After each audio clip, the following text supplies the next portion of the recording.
Hey everyone, it's Pastor Ryan here for day 11 on our 21-day Easter reading challenge as we read through the Gospel of John together. I'm in the balcony here at the church. You can see the sanctuary below me. This is a beautiful space where are so delighted to be able to gather here to worship God on Sundays and to exalt His name. Today our devotion is coming from the Gospel of John, chapter 11, one of the most famous passages in the Gospels about Jesus. It's the passage where Jesus' friend Lazarus dies, and Jesus has a role to play in bringing Lazarus back from the dead. I think it's fitting that we reflect on this passage here at our church. We just recently experienced the loss of a church member, even just yesterday. We had a funeral for her and laid her to rest. And so it's fitting as we think about death.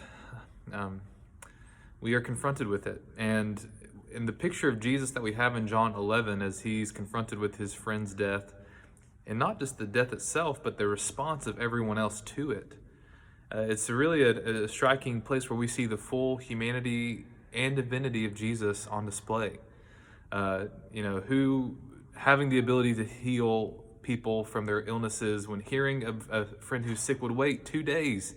But Jesus waits, and then he knows that at the end of the day, it's going to result in Lazarus' resurrection and restoration. But even once he arrives on the scene and he witnesses the mourners who are mourning as those with no hope as they have laid Lazarus to rest in the tomb, it says that Jesus wept. I don't know if you're familiar with stories of gods from other religions. Maybe you know Greek mythology or Egyptian mythology from your time in school. It's not often that gods weep for humans. But here we have Jesus, the Son of God, through whom all things were made that have been made, and took on human flesh.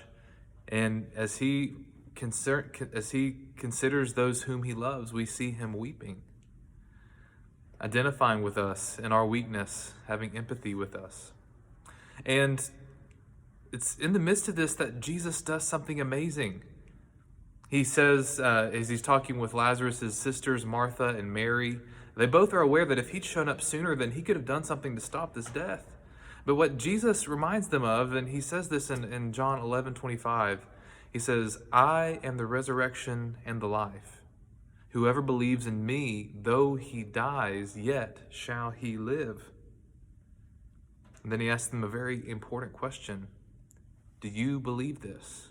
Do you believe this? And it elicits a confession from Martha that yes, she does. Well, as we go through the scene, as Jesus sees the crowd, he weeps with them. And then he says these very powerful words to the people. He says, "Take away the stone from the tomb." And the people are concerned, but he's been in the tomb 4 days. This is before modern preservatives and embalming techniques, so he's smelling, stinking. But he says in verse 40, "Did I not tell you that if you believed, you would see the glory of God?" And so they obey. And Jesus is able to say, "Lazarus, come forth. Lazarus, come out of the tomb." And he walks out there in Bethany alive. Whenever Jesus says that he is the resurrection and the life, this is just a glimpse of the power that he would have. Lazarus was one man, and eventually Lazarus would die again as he would either grow into old age or become ill. But Jesus can claim to be the resurrection and the life because of his victorious resurrection from the dead. This is a series to help us get ready for Easter. And indeed, this is the central truth that Easter hinges upon. Indeed, in Christianity hinges upon it. I would even say the entire world hinges upon this very fact that Jesus Christ rose from the dead. And so I want to ask you a question today. Maybe you are fond of Jesus' teachings. You like what he does in some places. You think he's a great teacher.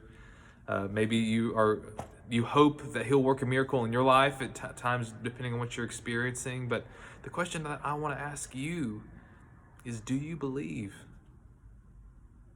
Have you placed your faith in him? For indeed, the our only hope in life and in death is that we are not our own, but we're kept by God, and that the promise for us is that if we trust Him, we too can have eternal life. I hope you'll share this video with your friends, and I will see you again tomorrow for another devotion.